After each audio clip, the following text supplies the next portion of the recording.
అందరికి శనార్థులు మంచిగున్నారా?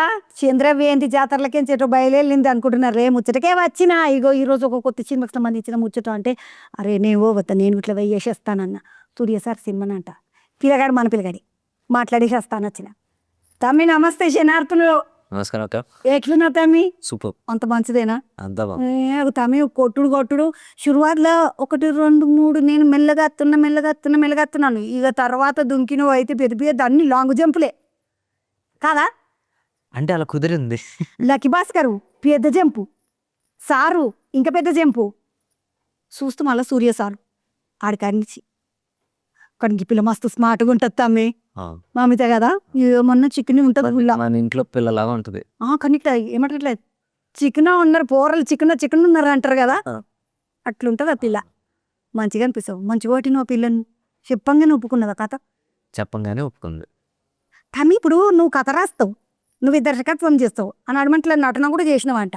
నేను నటన చూడకపోతే నాకు ఎవడే చూడలేదు. ఎవరు చూడకముందే మానేసినావు. అయ్యా మంచిగా నువ్వు కదా మీ తెల్లగా ఉన్నావు, మంచిగా ఉంగరాలు ఎంటికలు ఉన్నాయి, మంచిగా నువ్వు కదా చెయ్యొచ్చు కదా. మరి సరిగ్గా రాకే మానేసా. నీకు ఎక్కువ ఇంట్రెస్ట్ అంత ఇటు దర్శకత్వము రాసేడైనా అంతే. ఇట్లా ఇంత మంచి ఏకదం కథలు రాస్తావు కదా మీ బ్యాంకు కథ లక్కీ భాస్కర్ ఏమన్నా ఉంటుందా? అజుల్ తమ్ముడు నేను ఆయన కలిసినప్పుడు కూడా లక్కీ భాస్కర్ మస్తు వేసినావు తమ్మి, నువ్వు ఆ కార్ వేసుకొని స్కూటర్ వేసుకొని మస్తు పోయినావు అంటే నీకు ఇంకా అది గుర్తుందా అక్క? ఓ తమ్మి గుర్తుండదా? సినిమా చూసినామా అంటే ఇట్లా కందాలు ఇట్లా చపాంచకపోతుంది. కరెక్టే కదా? కరెక్టే. ఇట్లా బుక్ చపాంచుతారు కదా, నచ్చితే ఇంకా అలా గుర్తుండిపోతుంది. నాకు మంచిగా అనిపించింది లక్కీ భాస్కర్ మాత్రం. గంతగానం పైసలు కథ చేసినావు తమ్మి, నువ్వు బ్యాంకులో పని చేస్తుంటివా? నాకు అసలు బ్యాంకులో డీడీ ఫామ్ ఎలా ఫిల్ చేయాలో కూడా రాదు. పైసలు వేసుడు తీసుడు నేర్చుకో, పుసుకుని ఆయన ఎవరు నన్ను ఏమంటే ఇవ్వకపోతే మళ్ళీ అది కూడా నెత్తినప్పుడు. ఫ్రెండ్స్ అందరూ అదే ఏడిపిస్తూ ఉంటారు. ఏం చదువుకున్నావు తమ్మి నువ్వు? నేను ఇంజనీరింగ్ చేశాను. ఇంజనీరింగ్ చేసి సినిమా దిక్కచ్చినావు అంటే ఆ రోజుల్లో అందరూ ఇంజనీరింగ్ చేసేవారు, నేను చేసా. తర్వాత నెమ్మదిగా రైటింగ్ అంటే ఇంట్రెస్ట్ ఉండింది. అలా నెమ్మదిగా రాస్తూ ఇలాగా.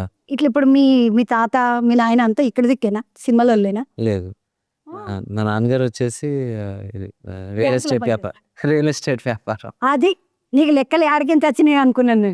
కానీ ఆయన వ్యాపారానికి నాకు సంబంధం లేదు అసలు. అన్న వ్యాపారానికి నీకేం సంబంధం లేదు. నువ్వు ఇంజనీరింగ్ చదువుకోబెట్టా అంటే ఇంజనీరింగ్ చదువుకున్నావు అంతే. ఏడ చదువుకున్నావు తమ్మి నువ్వు ఇంజనీరింగ్? ఇక్కడ కందిలో డివిఆర్ కాలేజ్ అని ఆడే మా సంగారెడ్డి పక్కకు. అమ్మ చూసినరా, మెరిసే వజ్రాలు వెళ్తాయి అంటే సంగారెడ్డి చుట్టుముట్టుకెంచే వెళ్తాయి. నాది సంగారెడ్డి.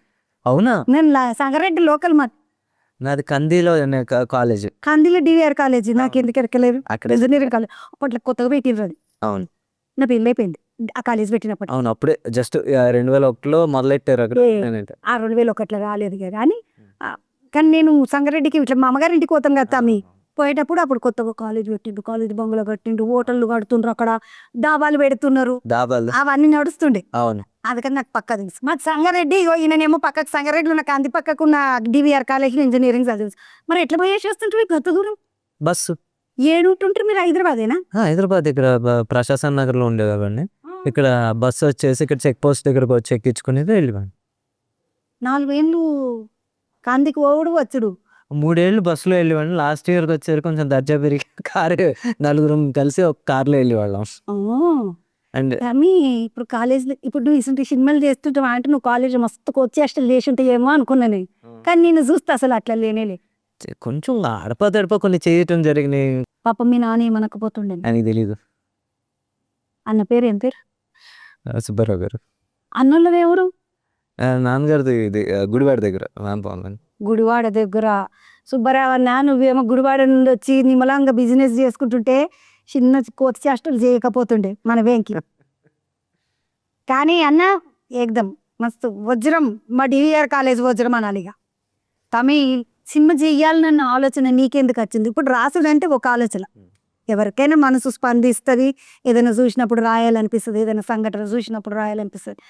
కానీ ఒక ఇంజనీరింగ్ కాలేజ్ పిల్లగానికి కోతి చేష్టలు చేసే పోరలు, లొల్లి, ఆడపిల్లలు, మగపిల్లలు, బస్సు, ఇంత లొల్లి ఉండేటోళ్ళకి మనసు స్పందించి అక్షరాలు రాసుడు అది సరిగ్గా రాలేదు కాబట్టి ఇది కొంచెం సరిగ్గా వచ్చింది. ఇదంటే ఇది కాదు, ఆ ఇంజనీరింగ్ ఇంజనీరింగ్ సరిగ్గా రాలేదు కాబట్టి ఇలా అట్లీస్ట్ పానం బిట్టు పెట్టుకున్నావేమో కదా. ఫస్ట్ నుండి పెట్టుకున్నావా పానం, లేకుంటే ఇంజనీరింగ్ లెక్క వచ్చినాక పెట్టుకున్నావా? ఏది మన దర్శకత్వము రాసుడు అంటే యాక్చువల్గా నాకు రాయడం అంటే ఇంట్రెస్ట్, కానీ డైరెక్షన్ అనేది ఆ, ఆ, చెయ్యాలి అలాంటిది ఏం లేదు. ఆ? యాక్టర్ అవ్వాలనే ఏంటంటే అప్పట్లో 2001 ఆ టైంలో వచ్చేసి అందరూ తరుణ్ హీరో అయ్యాడు, నితిన్ గారు హీరో అయ్యారు, వీళ్ళందరూ నువ్వు కూడా తెల్లగున్న వెరగున్న గురగున్నాం అనుకున్నా. అదే అలా అన్నారు. కాకపోతే లెక్కున్నావు అట్లీస్ట్ యాక్టింగ్ వచ్చు, నాకు రాదనే యాక్టింగ్ చేసిన తర్వాత తెలిసింది. అప్పటికే కానీ అప్పటికే రైటింగ్ అంటే ఇంట్రెస్ట్ కదా, సో నెమ్మదిగా చిన్న షార్ట్ ఫిల్మ్ చేసి అది అందరికీ బాగా నచ్చి, సో ఎప్పుడో ఒకసారి ఇలాగే షార్ట్ ఫిల్మ్ ఫెస్టివల్లో ఇలాగా నేను అందరికీ ఒకసారి ఇది ఒక చిన్న షో లాంటిది వేస్తే దానికి అప్పుడు ఈయన దేవకట్ట గారు ఇంకా నాని వచ్చారు, హీరో నాని గారు. అప్పటికి ఇంత పెద్ద స్టార్ కాదు ఆయన, నోన్ స్టార్, బట్ ఇంత అష్టాచమ్మ వచ్చింది, రైడ్ వచ్చింది, ఇలా 4-5 సినిమాలు వచ్చినాయి, మంచి సినిమాలు వచ్చినాయి, but not like big star. వచ్చేసి మామూలుగా ఫ్రెండ్లీగానే మాట్లాడుకునే వాళ్ళం. వచ్చేసి వెంకీ నువ్వు యాక్చువల్గా యాక్టింగ్ అన్న నువ్వు డైరెక్షన్ బాగా రూట్ వెళ్ళు బాగుంటుంది అన్నారు. ఇద్దరు అన్నారు. అనుకున్నాను ఏంటిది ఎలా అంటున్నారు అని. అప్పటికి ఇంకా యాక్టింగ్ పిచ్చి ఉండింది కదా. బట్ తర్వాత వాళ్ళు జెన్యున్గా చెప్పారు, సో తర్వాత అలాగా జరగడం జరిగింది. మంచి దోస్తులు ఎప్పుడైనా మంచిగా చెప్తారు తమ్మి. ఇక మనం వీడు కానీ వీడు ఇట్లనే కావాలి ఇంక ఇట్లనే కావాలి అనుకుంటే వాళ్ళే మనకు అబద్ధాలు చెప్తారు. మన ముందు మనకి ఎవరైనా తేనె పూసిద్రంటే యాది పెట్టుకోండి, అది తేనె కాదు, ఇంకొక తేనె. ఏం కదా అట్లనే ఉంటుంది. ఇప్పుడు లక్కీ భాస్కర్ నాకు ఫస్ట్ సార్ సినిమా మొత్తం నచ్చింది. అరే ఏమన్నా నచ్చిందా, స్క్రిప్టు ఇట్లా రాసుకుంటారు కదా తను, ఇట్లా ఇంటర్ కాలేజ్ పిల్లల మీద, వాళ్ళ పరీక్షల మీద, వాళ్ళ చదువుల మీద, గవర్నమెంట్ కాలేజీ పిల్లల మీద మస్తు. ఎందుకంటే మా పోరలందరూ గవర్నమెంట్ కాలేజీలలో స్కూళ్ళల్లో చదువుతారు. ఇప్పుడు నా చుట్టుముట్టు పోరలు మా పోరలు అందరూ అందులో నేను ఇక మా పోరలు రాత్రిపూట అంతా కూర్చొని చదువుతారు, కానీ వాళ్ళకి వచ్చిన మార్కులు ఎప్పుడు రావు మా పోరలకు పాపం. కానీ కొంతమంది పోరలు కొడతారు మంది ఐఏఎస్ ఆఫీసర్లు అయింది గవర్నమెంట్ వాళ్ళు పిల్లలు. ఇప్పుడు గవర్నమెంట్ కొలువులంతా మా పొరలకే వస్తాయి, కానీ మార్కులు వాళ్ళ లెక్క రావు. అట్లా అట్లా అనిపిస్తుంది నాకు. నేను ఎప్పుడు ఆలోచన చేస్తుంటే ఇట్లా, అంటే మార్కులు ముఖ్యమా లేకపోతే కాన్సెప్ట్ అర్థం చేసుకోవడం ముఖ్యం? దమాకు వేరు కూడా ముఖ్యం. దమాక్ ఎక్కడే ఉంటుంది ఎక్కువ. అసలు కాన్సెప్ట్ ఎట్లా వచ్చింది నీ మీద? అంటే అప్పుడు నేను చదివే టైంలోనే అప్పుడు ఇంటర్నేషనల్ స్కూల్స్ స్టార్ట్ అయినాయి. నేను చదివే ఇంటర్నేషనల్ స్కూల్స్ ఇవన్నీ స్టార్ట్ అయినప్పుడు ఏమైందంటే, నేను అప్పటి వరకు నేను స్కూల్ ఫీజు కట్టింది సంవత్సరానికి 6,000-7,000 అనమాట మొత్తం. 10th క్లాస్కి వచ్చేసరికి 10,000 ఏమో, అంతే, లెస్ దాన్ 10,000. ఒక ఇంటర్నేషనల్ స్కూల్ పెట్టంగానే అది వచ్చేసి 1,50,000. అప్పుడు 45,000, చాలా ఎక్కువ అప్పటికి. ఇప్పుడు ఎల్కేజీకి 1,50,000. యా, అప్పుడు అలా జరిగింది. దాని తర్వాత కోవిడ్ టైంలో ఏం జరిగిందంటే స్కూల్ లేదు, స్కూల్స్ ఎవరు వెళ్ళట్లా, కానీ ఫీజు కట్టమన్నారు. సో రిమెంబర్ అదేంటి స్కూల్కి వెళ్ళకుండా ఉంటే ఫీజులు ఎలా కట్టాలి, ఓకే బస్ ఫీజు కట్టించారు. So I thought something wrong, ఏంటి మరి ఇంత ఇది అన్యాయం అది. అప్పుడు నేను టీవీలో ఈ కొన్ని ఇది అని చూసి ఓకే అని చెప్పేసి I thought of addressing that issue. Okay, ఇప్పుడు స్కూలు లేకపోతే కాలేజు ఏంటి ఎవరు రావట్లేదు, బట్ ఆన్లైన్ క్లాసెస్ ఉంటే ఫీజు ఓకే, బస్ ఫీజు ఏంటి కదా, నిజంగా అన్యాయం కదా కోవిడ్ టైంలో. అందుకని ఆ థాట్ నుంచి వచ్చిన ఐడియా అది. ఏదన్నా అన్యాయం జరిగితే మనిషి ఎదురు తిరుగుతాడంట. ఏదన్నా అన్యాయం జరిగితే ఎదురు తిరుగుతాడు. వాడిని మొత్తానికి కిందికి దొక్కిండ్రు అనుకో, అప్పుడు అని లేస్తాం. లేదు ఏదైనా మొత్తానికి తీసుకుపోయి ముంచేసిండ్రు అనుకో, అప్పుడు వానికి ఇవ్వాలన్న ఆలోచన వస్తుంది. కరెక్ట్. ఇసొంటి బాధలకించి వచ్చినాయే చాలా కథలు ఉంటాయి. అందులో నాకు ఆ సార్ సినిమా కథ, నాకు లక్కీ భాస్కర్ కన్నా సారు చాలా మనసుకు నచ్చిన సినిమా. నాకు నిజంగా ఇంకో ప్రాణం ఇచ్చింది. సో నిజంగా నాకు చాలా ఇష్టం. మళ్ళీ ఈ సూర్య సార్ అంటే మస్తు ఇష్టం నాకు. వీళ్ళిద్దరు అన్నదమ్ములు ఇష్టమే, కానీ ఈ సూర్య సార్ ఇంకా ఎక్కువ ఇష్టం. ఎవరికి ఇష్టం లేదు, ఆయన అసలు అందరికీ ఇష్టం. ఆయన ఈ సార్ ఒక ముచ్చట అయితే అందులో ఒక అక్క ఉంటుంది, మా అక్క, మా రాధిక. ఏమన్నా అక్కన ఆ అక్కనే ఇట్లా పట్టిన తమ్మి అసలే మొన్ననే కొత్త సినిమా తీసుకొని మామి సినిమా చేసి ఇంత పెద్ద గెంటిలు పెట్టుకొని వచ్చి చేసింది. అవును ఇట్లా ఇలవాడు చేస్తే ఆ అన్నదా అంటే అబ్బా అనిపించింది నాకు. అవును ఆ అక్కని ఇట్లా పట్టినావు అట్లా ఇట్లా ఒప్పుకున్నది అక్క. అంటే నేను నాకెందుకో ఇప్పుడు మనం అమ్మ అనంగానే వచ్చేసి కొంచెం సీరియస్ క్యారెక్టర్‌లు ఊహించుకుంటాం కదా! నాకొచ్చేసి అమ్మ అంటే ఒక చిన్న సరదాగా ఏమంటారు వాళ్ళ అబ్బాయితో వచ్చేసి కామెడీ చేసి, సరదాగా ఉండే ఆమె కావాలనుకున్నాను. అందుకని నేను వచ్చేసి నాకు వేరే ఇంకొకళ్ళ గురించి ఆలోచించే ఇది రాలా. సో, రాధిక గారు అంటే మనం ఆవిడని ఎప్పుడైనా ఒక టీవీ ప్రోగ్రామ్‌లో చూసినా అందరిని ఆవిడ రౌడీ. రౌడీ సో, నాకు అలాంటి ఒక రౌడీ ఆవిడే కావాలనుకున్నాను. అలాగే ఆవిడ నాకు అలా బతికింది తమ్మి ఏమని చేసింది అక్క. తిరగొట్టేసి రాధిక అక్క ఐ లవ్ యూ మస్తు ఇష్టం నువ్వు అంటే నాకు.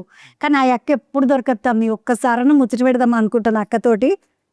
ఈ త్యాపకు నువ్వన్నా తీసుకురావాలి అక్కనిగా. ట్రై చేస్తాను. అంటే చెన్నైలో ఉంటారు కదా! తర్వాత గీతముని ఆడ చెన్నైకి పోయి పట్టినవా లేకపోతే కథ చెప్తా సారు వస్తానని అడిగి అంతే మనం చెన్నైకి వెళ్ళి నేను మామూలుగా కూర్చొని ఆయనకి కథ చెప్పడం జరిగింది. ఆయనకి చాలా నచ్చింది. ఇంకా తమ్మి వీళ్ళు డబ్బున ఇట్లా మనకు టైం ఇస్తారా మనం తెలుగు డైరెక్టర్లం కదా అట్లేముండదా? అట్లా చాలా మంచివారు. యాక్చువల్‌గా మనం వింటారా అన్న ఒక భయంతోనే సగం మంది వెళ్ళకుండా ఉంటాం. అయ్యరామా హ్మ్. ఎందుకు? ఎందుకంటే ఒక యాక్టర్‌కి కానీ ఒక సినిమా అనే దానికి ఒక లాంగ్వేజ్ ఒక భాష అనేది వాళ్ళకి లేదు భాష బ్యారియర్స్ Barriers లేవు. లేవంటే సో, ఆ బ్యారియర్స్ లేనప్పుడు మనం హ్మ్, హ్మ్, హ్మ్, అంటే మనమే వచ్చేసి యాక్సెప్ట్ చేస్తారా అన్న డౌట్‌తోనే మనం ఎళ్ళకుండా ఉంటాం చాలా వరకు. లేదు ముందు అసలు వెళ్లి కథ చెప్పేద్దాం. దాని తర్వాత ఏముంది ఎళ్తాం, చెప్తాం, నచ్చితే చేస్తారు. లేకపోతే వచ్చేసి ఒక పెద్దాయన అంటే పెద్ద స్టార్‌ని కలిసామని ఒక సాటిస్ఫాక్షన్ అన్న ఉంటది కదా! అలా అనుకుంటే అట్లా పోయి చెప్పొచ్చు నువ్వు చెప్పంగానే సై అన్నాడు ఇక యెస్. చేసేద్దాం అన్నాడు. అంతే. కథ మీ కథ చెప్తే చెప్పినావు కానీ అలా అన్నది ఆ పిల్ల 2 చిటికెళ్ళయి నువ్వు ఇంతమంది మగపోరలు వచ్చింది నీ వయసు మగపోరలు వచ్చి నీ దగ్గర పడతారు అంటే 2 చిటికెలు వేస్తుంది. ఇంకా 4 ఏమంటే చేస్తా నువ్వే ఊ అని సప్పుడే కాంటావు. అట్లాంటి డైలాగ్ నేను సభాషణ అవుతాను నువ్వు విరాసిన వైపులతో రాపించుకున్నావా నేనే మరి మస్తు నవ్వు వచ్చింది అది చూసుకో. జెన్‌జీ అంటే వాళ్ళందరికీ అదే కదా! కావాలంటే కావాలి కదా! అందుకని మరి అలాగే వస్తాయి. నిజంగా ఇప్పటి పోరలు అంత మండి పోరలు ఉన్నారు. అది అది సయ్యా నయ్యా ఏమీ లేదు మనం కావాలంటే కావాలి అంతే. ఒక జిద్ కరెక్ట్. ఆ జిద్దు జిద్ ఏంటి కరెక్ట్‌గా వాడుకుంటే నిజంగా అది ఎక్కడికో వెళ్ళిపోతుంది. మంచిగా చదవని కసిద్దుని వాడుకోండి ఏకదం వెళ్ళిపోతారు.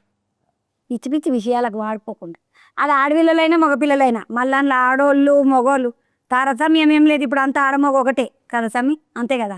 అంటే డెఫినెట్‌గా ఇది లేదు. అంటే డిఫరెన్షియేషన్ అయితే లేదు. ఏం లేదు ఎవరన్నా ఏదన్నా సాధించొచ్చు. ఇంత ఇంత మంచిగానే ఉన్నది పాపం ఆయన 40 ఏళ్ళ అని రాసినావు. కానీ వాళ్ళు లేరు కదా! ఏమన్నాడా? ఎందుకంటే అసలే సూర్య సారు కండలు పెంచి ఏకదం ఏమన్నుంటాడా ఎంత అందమైన ఆడపిల్ల అయినా ఇంకా పెరిగి చూడాలి కదా. మస్తు అందంగా ఉంటాడు సూర్య సార్. నాకైతే ఎంత ఇష్టము. నాకు తెలుగులో చిరంజీవి సార్ మస్తు ఇష్టము. మళ్ళీ తమిళ్లో సూర్య సారు మళ్ళీ విజయ్ సేతుపతి సార్ వాళ్ళిద్దరు ఇష్టం. ఈ విజయ్ సేతుపతి సార్ నాకు బాగా ఇరక. మళ్ళీ నేను ఆ సార్తో కూడా ముచ్చట పెట్టి ఈసారి దొరకలేదు. వీళ్ళ తమ్ముడు కూడా దొరికిండు. అవునా? ఈసారి దొరకలేదు నాకు. కానీ ఈయనతో ముచ్చట పెట్టాలనుకున్నా ఎప్పుడైనా. ఎందుకంటే ఆయన మాట్లాడుతుంటే ఆయన నటన చేస్తుంటే గజని సినిమా కాడికి మొదలుపెట్టి ఆ సన్ ఆఫ్ సూర్య అవి ఏమన్నా సినిమాలు చేసిండ్రా వాళ్ళు మంచిగా అనిపిస్తుంది. ఈ సినిమాల ప్రత్యేకత ఆయన 40 ఏళ్ళు పెట్టి హీరోయిన్కి 20 ఏళ్ళు పెట్టి పబ్లిక్ని అందరినీ ఆగమాగం పెట్టి ఏమనుకున్నావు దాన్ని. ఏదో ఒక కొత్తది మనం కథ చెప్పకపోతే ఈరోజు జనాలు ఎందుకు మేము థియేటర్‌కి రావద్దు. నిజమే. ఇప్పుడు నేను ఇది ఒక లవ్ స్టోరీ. సూర్య గారితో ఒక లవ్ స్టోరీ. ఇదివరకు ఎన్ని చేయలేదు ఆయన. ఆయన అసలు మామూలుగా లవ్ స్టోరీస్ ఆయన చెయ్యని లవ్ స్టోరీనా ఆయనకు లేని లేడీస్ ఫ్యాన్సా? బట్ ఏదో ఒకటి కొత్తది మనం చెప్పకపోతే మీరు జనాల్ని థియేటర్ వరకు మనం తీసుకురాను. సో అందుకే నేను వచ్చేసి ఒక యూనిక్ కాన్సెప్ట్. ఇది ఒక మంచి రిలేషన్షిప్స్ హ్యూమన్ రిలేషన్స్ సంబంధించి భలే ఉంటుంది ఈ సినిమా. అదేమో అప్పట్లో అమితాబ్ బచ్చన్ సార్ది అనుకుంటా. పాసిన్మా నాది కాదు చినికమ్ము. ఈమెనేమో గుంగురింటికల అని ఆమె పేరు ఏందమ్మా నాకు మర్చిపోయింది. టబ్బు గారు. టబ్బు కాదు తమ్మి. ఆ పిల్ల ఉంటది కదా మొగుడు సినిమాలో హీరోయిన్. తాప్సీ తాప్సీ కదా ఆ సినిమాలో సార్ తోటి కదా తబ్బేనా అబ్బు గారు. ఆయనేమో పెద్ద ఆయన ఈమెనేమో చిన్న ఆమె ప్రేమించుకుంటా నేను పెళ్లి చేసుకుంటా అంటాను కదా. ఈ సినిమాలో కూడా అట్లనే అనిపించింది నాకు. ఇంకొక ముచ్చట యాదికి వచ్చింది ఏంటంటే ఆయన అట్లా చేసిండు సరే. ఇప్పుడు పబ్లిక్ అంటారు కూడా మంచిది, ఏదన్నా కొత్తగా ఉంటేనే వస్తామంటారు కదా. నేను కూడా అడుగుతా, సినిమా టాకీస్కి రావాలంటే 150 రూపాయలు టికెట్ పెట్టాలి. మేము ఇట్లా మీ అసలు బంగ్లాలలో సినిమాలలో పోం కదా, తమిళ్ టాకీస్లకే పోతాం కదా. టాకీస్లోకి పోతే నేను 150 రూపాయలు, మా వెంకటయ్య 150 రూపాయలు, మా ఆయనకు నాకు 300. ఈ 300 పెడితే మాకు కిలో చికెన్ వస్తుంది. 2 రోజులు తినొచ్చు ఇద్దరం, మా కొడుకు కూడా పెట్టచ్చు. ఇంత ఈ 2 రోజులు తినేదానికి మళ్ళీ మనం ఇన్ని పైసలు పెట్టి పోతున్నాం కదా. ఏమున్నది ఈ సినిమాలో అంటే ఏం చెప్తాం? అట్లీస్ట్ వారం రోజులు సంతోషంగా ఉంటారు. మస్తీ నడుచుకోవచ్చా ఈ సినిమాని తలుచుకుంటూ అట్లీస్ట్ వారం 10 రోజులు తలుచుకుంటున్న మీరు ఏమంటారు, చికెన్ గురించి నాకు తెలియదు కానీ మీరు వచ్చేసి మామూలుగా ఇక్కడ నిండుగా ఉంటుంది, మనసు అంతా నిండుతుంది, ఇక్కడ నిండుగా ఉంటుంది. దీని సంగతి నాకు తెలియదు, ఇక్కడైతే నిండుగా ఉంటుంది. మనసు నిండుగా ఉంటే సద్దన్నం తిన్నా ఏమనిపిస్తాను మీకు కరెక్ట్ కదా. కరెక్ట్. ఎందుకంటే కానీ సూర్య సారు సినిమా చేసుడు ఒక ఎత్తు, పాట కూడా పాడిండు. పాడారు. ఇంకా నేను పాటలు గాడు కూడానా ఇదివరకు తమిళ్లో పాడటం జరిగింది, తెలుగులో ఇదే మొదటిసారి. నువ్వు ప్రయోగాల మీద ప్రయోగాలు చేస్తున్నావు తమ్మి, నెక్స్ట్ ఏం చేస్తావు మళ్ళీ? ఇంకా నెక్స్ట్ ముందు ఈ సినిమా రిలీజ్ అయ్యే వరకు ఇంకా ఇది హిట్ అయిపోయింది కదా, అయిపోయింది ఇది హిట్ అయిపోయింది. విశ్వనాథ్ అండ్ సన్స్ ఆ బుడ్డోడు ఎవడు తమిళ ఆఖరికి వచ్చినోడు, ఈయన ఎత్తుకొని వచ్చింది కదా, ఈయన కొడుకేనా? మరి అదే కదా. అని నాకు రకరకాల అనుమానాలు. ఈ సంటోడు ఉన్నాడని ఈ పిల్లని పెళ్లి చేసుకొని అంటున్నాడా, ఈయనకు ఆల్రెడీ మొదలై పెళ్ళి అయిపోయిందా, కళ్ళ చూపు ఎందుకు తక్కువైపోయింది, 40 వయసుకి వచ్చేసరికి కళ్ళు 20 ఉన్నట్టుగా కళ్ళు 40 అప్పుడు రీల్ చూసిన నేను. ఇక నాకు నచ్చింది అనుకో మొత్తం అక్షరం మింగి కూర్చున్నట్టు ఉంటుంది నా పరిస్థితి. ఇంకో 9 రోజులు అంతేనంటవా? ఇంకొక 9 రోజులు గిట్ల పెడతా అవుతా మీ గిన్ని ముడులు వేసి పెడితే రేపు ట్రైలర్ కూడా వస్తే ఇంకొంచెం ఎక్కువ చూడొచ్చు. ఇంక బుడ్డోడు ఎవడు అన్నాడు కదా, పాల డబ్బు వేసుకొని మరి వస్తున్నాడు తండ్రి. ఈయన తండ్రేనా? తండ్రి కాకపోతే ఎవరి పిల్లనన్న తీసుకున్నాడా? ఆ పిల్లగాని కోసం అని పిల్లని చేసుకోని అన్నాడా? 9 రోజులు ఇగో ఉడుకుడుకు అయిపోయింది నన్ను ఎత్తి. అందుకే చెప్తున్నాను 9 రోజుల తర్వాత అలా థియేటర్కి వచ్చి చూస్తే ఇక్కడ నిండుగా ఉంటుంది, మనసంతా నిండుతుంది. తమ్మి ఇప్పటి వరకు అన్ని పెద్ద పెద్ద ఇటు సినిమాలు అన్ని వాళ్ళకే ఇచ్చింది తమిళ్లో. వాళ్ళు కూడా ఏకదమ్ మస్తు పెద్ద అంటే మంచి ఆర్టిస్టులు కదా. భాషతే ఉంది అక్కడ, భాషతో ఏం లేదు. మరి మన పోరలకి ఇయ్యమా? ఇంతమంది పోరలు ఉండే మన పోరలు. నేను నిజంగా మంచి కథ చేసి వాళ్ళకి నచ్చేలాగా నేను చెప్తే నేను ఎందుకు ఎవరైనా లక్కీ భాస్కర్ 2 ఎత్తున్నావు అంటే మన వాళ్ళకి రాదు. అది ఎలా చేస్తున్నావు? 2 అంటే మరి ఆయన ఉండాలిగా. 2 కూడా ఆయనే ఉంటాడా? ఒకట్లో ఆయన ఉన్నప్పుడు 2లో ఆయన ఉంటాడు. సరే ఇది ఒకట్లో ఆయననే 2 ఆయన మన తెలుగు పిల్లలకి ఏమన్నా రాయి, నువ్వు మంచిగా రాస్తావు కదా తమ్మి. సరే డన్. వెంకీ అట్లూరి తమ్ముడు ఈ త్యాపకు తెలుగు హీరో కోసం సినిమా రాస్తున్నాడు. కాసుకో బిడ్డ కాసుకో అన్నట్టున్నది ఇప్పుడు పరిస్థితి. రాయి తమ్మి, మన తెలుగు తమ్ముళ్ళ కోసం కూడా రాయి. నువ్వు కూడా చెయ్యి అప్పుడప్పుడు, ఏం కాదు పాటు. ఒకసారి మనసులో కోరిక తీసుకో. ఇప్పుడు పెద్ద డైరెక్టర్ హీరో ఏం కాకు, నువ్వు హీరో పక్కకి అట్లా ఇదవాడు ఇట్లా వచ్చుకుంటే అట్లా ఓ అసలు నా వాళ్ళు కాదు. మంచి సినిమాలు చేసి పెద్ద పెద్ద హిట్లు కొట్టి వెంకీ అట్లూరి తోపు డైరెక్టర్ అని ఆల్రెడీ అనిపించుకున్నావు. ఇప్పటి నుండి అంతా హిట్ డైరెక్టర్ అనే పేరు సంపాదించుకో. తప్పకుండా పోయేస్తాయి. మా చంద్రవని వెంకీ అట్లూరితో మాట్లాడిరా పోవే చంద్రవ అంటే అటే ఇటు వార్తలకు మట్టి పోకుంటానా ఈ ముచ్చట పోతే అంటే ఇక మా చంద్రబాబు అంటారు దాన్ని పోయేస్తా, మళ్ళీ వార్తలు పట్టుకపోవాలి. తప్పకుండా. విశ్వనాథ్ అండ్ సన్స్ అనే సినిమా పెద్ద హిట్ అయ్యి అదందరూ మీరు చూస్తారు, కానీ చూసినప్పుడు నవ్వుకునేటప్పుడు నన్ను కూడా యాద్ చేసుకోండి. ఎందుకంటే చంద్రబాబు కూడా అడిగింది ఈ ముచ్చకాన్ని యాద్ చేసుకోండి మంచిదా. అసలే వానకాలం నడుస్తున్నది, పైలము జర ఎండలల్లో తిరుగుడు అంత అయిపోయింది. ఇప్పుడు వానలల్లో తిరుగుడు సర్దులు అవుతాయి. నెత్తి మీద జర పొడుగు గిడుగు అని పట్టుకొని పోండి, ఉడుకు నీళ్ళు తాగుండి చిన్నార్తలు.